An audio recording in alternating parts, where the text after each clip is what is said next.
¿Por qué los cirujanos ya no visten de blanco? La evolución en la Iglesia Santos de los últimos días. Bienvenidos a Evidencia Sud. Hoy vamos a tocar un tema que a algunos les hace ruido, pero que es fundamental para entender nuestra fe, la palabra evolución. ¿Puede una iglesia dirigida por Dios evolucionar? ¿Permite el Señor el ensayo y el error en su obra? Vamos a profundizar. Para entender por qué la iglesia debe evolucionar, podemos empezar observando algo tan fascinante como la biología del ojo humano, mirando lo que ocurría en los quirófanos hasta mediados del siglo XX. Durante décadas, el blanco fue el estándar absoluto.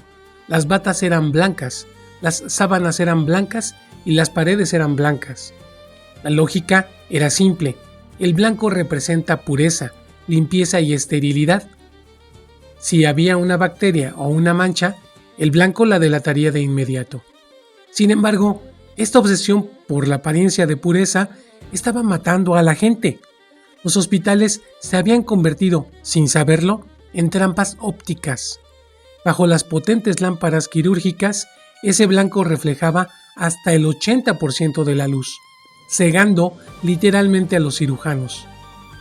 Al mirar fijamente el rojo de una herida y luego levantar la vista hacia su propio brazo o hacia la pared, el ojo, por un proceso fisiológico de saturación, proyectaba una post-imagen verde, una mancha fantasmagórica que flotaba en el campo visual del médico.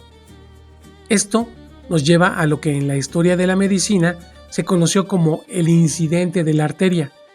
Aquí es donde la historia se vuelve trágica, porque se sabe de casos donde cirujanos experimentados cortaron el vaso equivocado, y no ocurrió por falta de estudios o de títulos, sino por una simple confusión de bordes. En un entorno totalmente blanco, el contraste del rojo es tan agresivo que los tejidos se vuelven difusos para el ojo agotado. Pero hay algo todavía más crítico. En la cirugía, el tiempo no es oro, es vida. Cuando ocurre una hemorragia, cada segundo cuenta para detener un derrame. El peligro mortal aquí era que el cirujano perdía segundos vitales tratando de averiguar si esa mancha verde que veía era un coágulo real, un tejido dañado o simplemente un engaño de su propia vista. Esa vacilación, ese retraso de apenas unos segundos mientras el ojo intentaba recuperar la nitidez, fue lo que provocó desenlaces fatales que pudieron evitarse.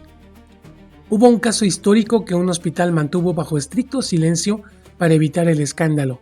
Un cirujano confundió un reflejo visual provocado por el deslumbramiento con un tejido que debía ser removido, y el resultado fue fatal.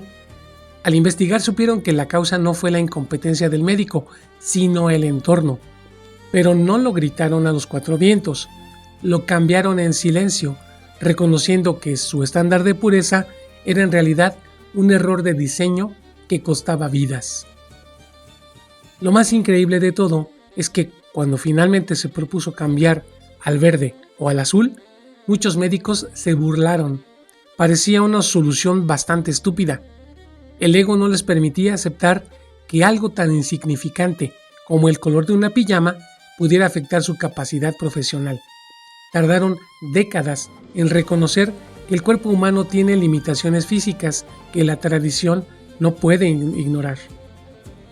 Y es precisamente este punto el que nos obliga a reflexionar sobre nuestra fe. Si la medicina tuvo que humillar su orgullo para salvar vidas y aceptar que su entorno debía cambiar, ¿por qué nos cuesta tanto trabajo aplicar esta misma lógica en la iglesia?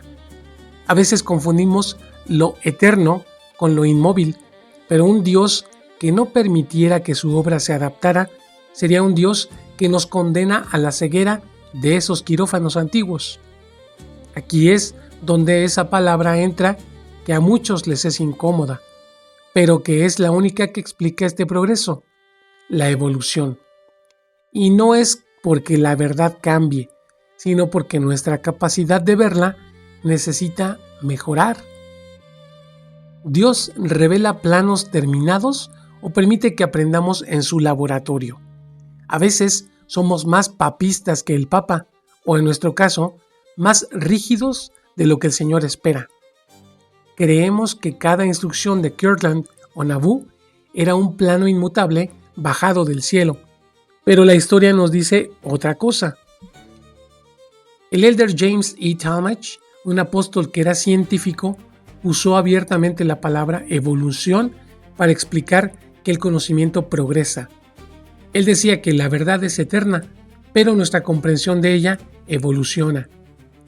Cita clave: el presidente Russell M. Nelson ha dicho recientemente, cito, "Si creen que la restauración ha terminado, solo están viendo el principio". Cierro cita. Si algo no ha terminado, es porque está cambiando, adaptándose, está evolucionando. Veamos algo que es vital. El Señor permite que sus líderes aprendan. Por ejemplo, la palabra de sabiduría no comenzó como un mandamiento, sino como una salutación. Evolucionó de un consejo a un requisito para el templo a medida que el pueblo estaba listo. Otro caso es la investidura y la ropa del templo.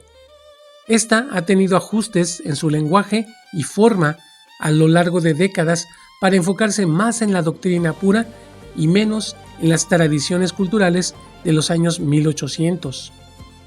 Otro caso también es el sacerdocio. La revelación de 1978 no fue un cambio en la mente de Dios, sino la culminación de un proceso de preparación del pueblo y de los líderes. ¿Somos fariseos del estatismo? El fariseo quiere que la ley sea de piedra y nunca se mueva, pero el evangelio es una semilla, y las semillas, por definición y naturaleza, evolucionan hasta ser árboles. Si nuestra fe no puede soportar que un horario de reuniones cambie de 3 a 2 horas, que la ropa del templo se adapte, entonces nuestra fe es en la estructura, no en el Dios de la revelación continua. El Señor permite el error y el ajuste, no porque Él se equivoque, sino porque nosotros estamos en una escuela. Un Dios que no permite que sus hijos aprendan de sus ajustes no sería un padre, sería un dictador. Ahora, vamos a profundizar en las mentes de dos gigantes que no solo fueron apóstoles, sino también científicos de renombre. Ellos entendieron que la fe y la ciencia no son enemigos, sino dos formas de observar la evolución de la verdad. James E. Talmage. El elder James E. Talmage no solo escribió Jesús el Cristo, una obra por demás clásica entre los santos de los últimos días. Él era geólogo y miembro de la Sociedad Real de Edimburgo. En una época donde muchos religiosos atacaban la ciencia, Talmage dio un discurso famoso titulado The Earth and the Man, o La Tierra y el Hombre. En ese discurso, él argumentó que la Tierra pasó por procesos larguísimos antes de que Adán fuera puesto en ella. Él no tenía miedo de la palabra evolución. Para él, Dios es el maestro científico. Si el quirófano necesitó cambiar de colores por ensayo y error humano, Talmage sugería que el proceso creativo de Dios también tuvo etapas de desarrollo. Talmage nos enseñó que creer en Dios no significa creer en la magia, sino en leyes eternas que se despliegan paso a paso. El elder John A. Widtsoe. John A. Widtsoe era un químico brillante. Él llevó el concepto de evolución un paso más allá. En su libro Evidences and Reconciliations, explicó que la Iglesia es un organismo vivo. Widtsoe decía que el conocimiento teológico es progresivo. Si un líder hace un ajuste en la organización, no es porque la verdad cambió, sino porque nuestra capacidad de recibirla evolucionó. Widtsoe decía, cito, "El Evangelio es un sistema de educación eterna". Cierro cita. Y en una escuela, los libros de texto se actualizan. El albedrío de los profetas y el error educativo. Aquí entramos en un terreno profundo.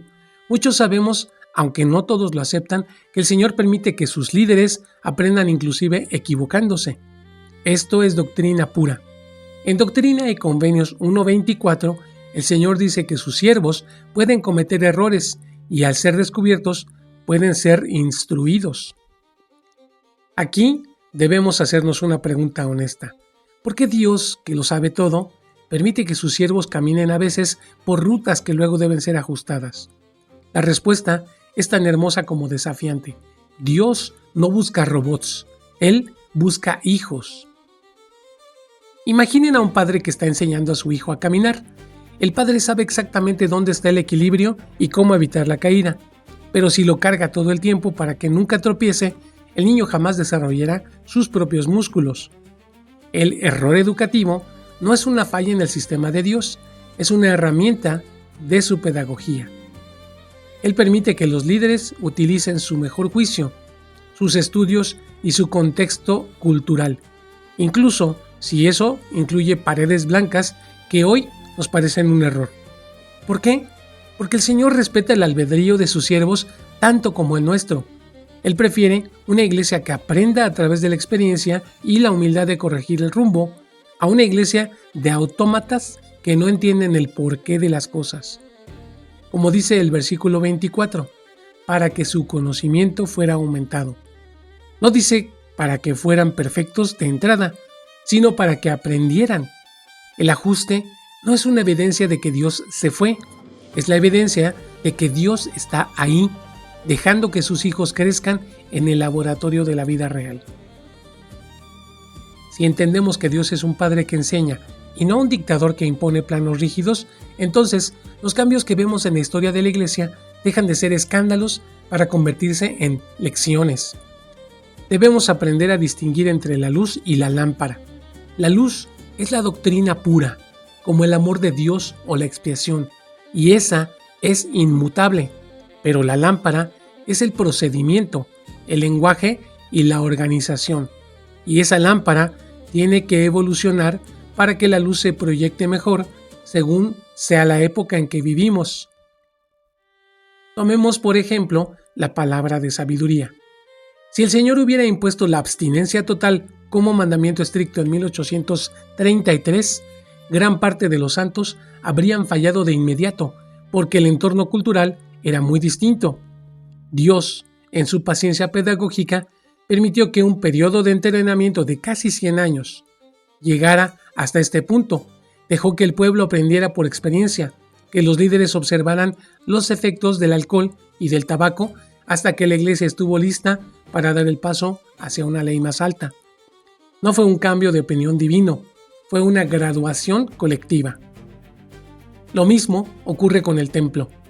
Si las ceremonias se ajustan, si el lenguaje cambia o la ropa se vuelve más práctica, no es porque la ordenanza haya perdido su poder, es porque el Señor está limpiando los lentes con los que miramos. Está quitando el deslumbramiento de formas antiguas, esas paredes blancas de nuestro quirófano histórico, para que el cirujano, que eres tú, pueda enfocarse en lo único que importa, el convenio que salva la vida. Al final del día, una iglesia que no se adapta es una iglesia que no escucha, y nosotros creemos en un Dios que sigue hablando. ¿Es la iglesia un laboratorio? Si vemos a la iglesia como un laboratorio de aprendizaje, el ensayo y error deja de ser una debilidad y se convierte en una fortaleza. La mente débil se escandaliza porque quiere un ídolo de piedra que no se mueva. La mente espiritual se regocija porque ve a un padre que permite que sus hijos ayuden a manejar el barco, incluso si a veces el rumbo necesita una pequeña corrección. No tengan miedo de la palabra evolución. Si no evolucionamos, nos morimos. Si la ropa del templo cambió para ser más práctica, si la escuela dominical cambió de horario, si la comprensión sobre la raza cambió, es porque estamos vivos. Una iglesia que no cambia es un museo. Una iglesia que evoluciona es un cuerpo vivo dirigido por un Dios vivo. ¿Cómo han evolucionado nuestras tradiciones frente a los cambios sociales? Aquí vamos a entrar en la carne del asunto. Como las normas que considerábamos inamovibles han sido parte de un laboratorio espiritual, y por qué aferrarse al pasado es, en realidad, una forma de ceguera visual, como los cirujanos que se negaban a dejar el blanco. Muchos miembros se escandalizan cuando una norma cambia pensando que Dios no puede cambiar. Pero, ¿y si lo que cambia no es Dios, sino nuestra capacidad de entender su voluntad? Veamos la evolución de nuestras normas. Si hoy viéramos a un apóstol de 1860, nos llevaríamos una sorpresa.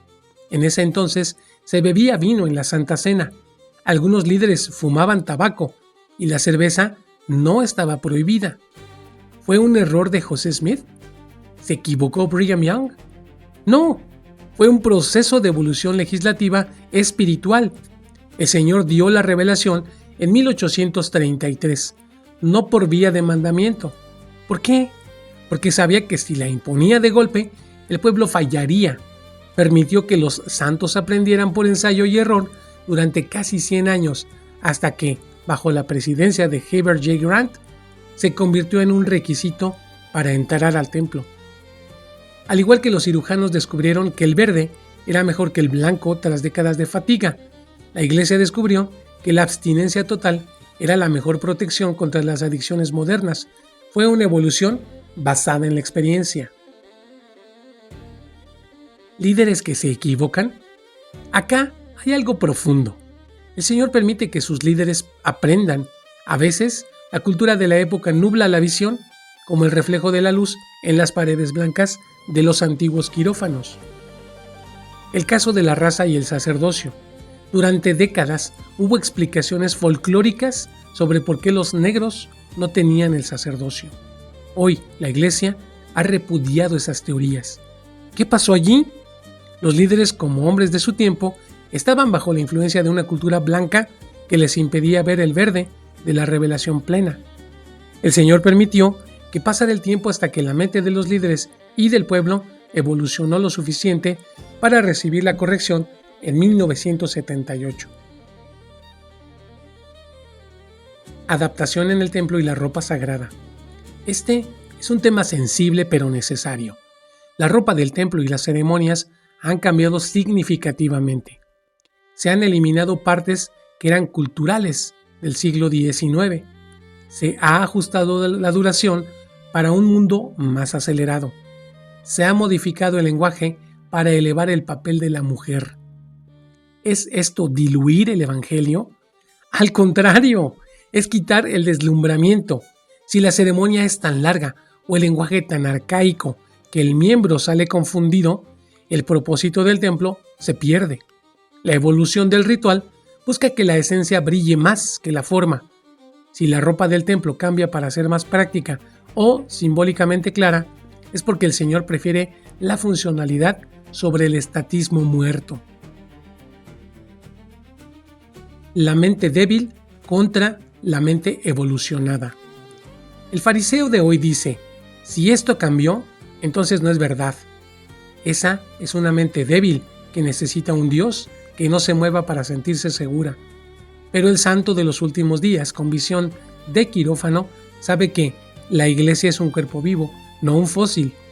El error es parte del currículo de Dios. Él permite que un líder tome una decisión administrativa que luego deba ajustarse, porque ese proceso enseña humildad y dependencia del Espíritu. La palabra evolución es sagrada. Significa que lo que hoy sabemos que es solo una sombra de lo que sabremos mañana. Si el blanco de ayer te está cegando, busca el verde de la revelación de hoy. No juzgues a los líderes del pasado por no ver lo que nosotros vemos hoy. Ellos están operando con las luces que tenían, pero no rechaces los cambios de hoy solo porque prefieres la tradición antigua. Dios es un Dios de progreso, no del estancamiento.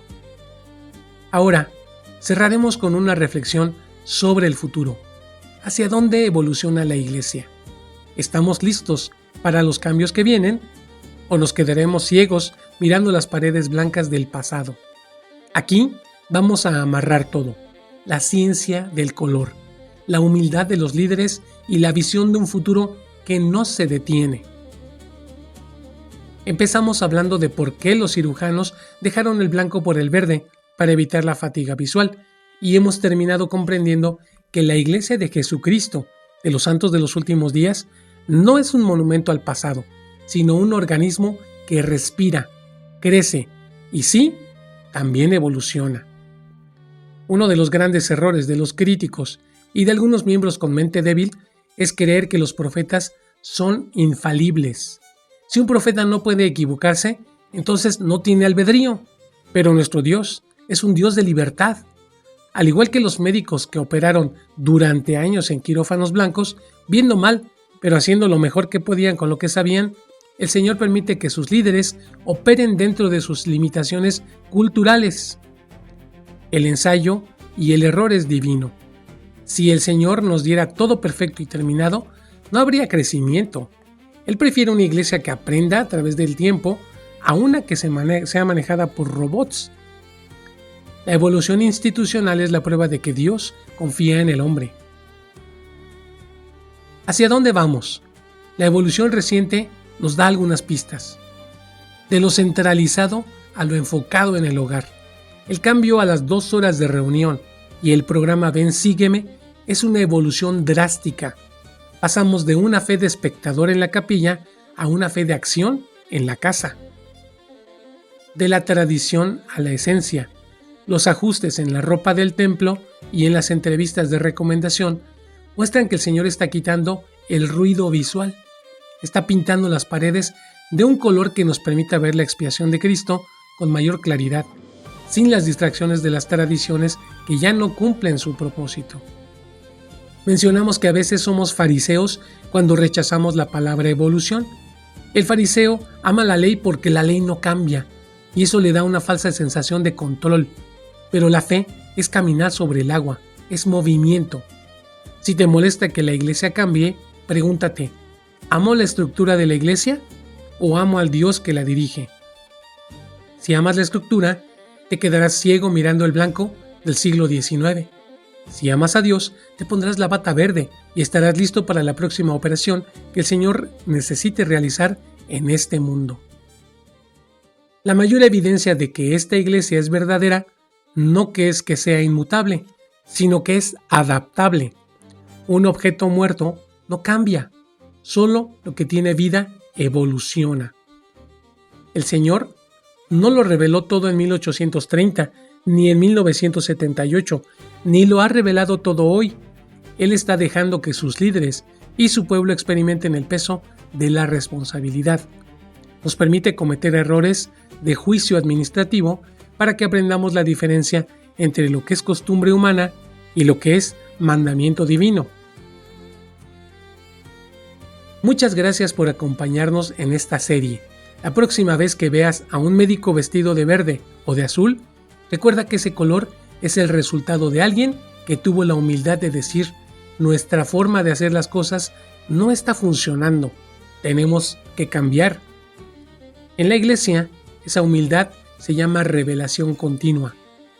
No es un error del pasado, es la evolución hacia una perfección que todavía no alcanzamos, pero a la que nos acercamos con cada ajuste, con cada cambio y con cada nueva luz que el Señor permite que brille. Al final del día, la pregunta no es si la iglesia evoluciona, sino si nosotros estamos dispuestos a evolucionar junto con ella. No permitas que el blanco de las tradiciones del pasado te ciegue ante la luz que el Señor está derramando hoy. Si los cirujanos tuvieron que cambiar el color de su mundo para salvar vidas físicas, nosotros debemos estar listos para que el Señor cambie nuestras formas, nuestros horarios y nuestros métodos para salvar nuestras vidas espirituales. Recuerden, un Dios que no permite ajustes no es un padre, es un dictador. Y nosotros seguimos a un Padre que nos ama tanto que nos permite aprender en su laboratorio. Soy su anfitrión en Evidencias Sud y los invito a que la próxima vez que vean un cambio en la iglesia, no vean un error, sino un ajuste de color para que podamos ver a Cristo con mayor claridad. Hasta la siguiente.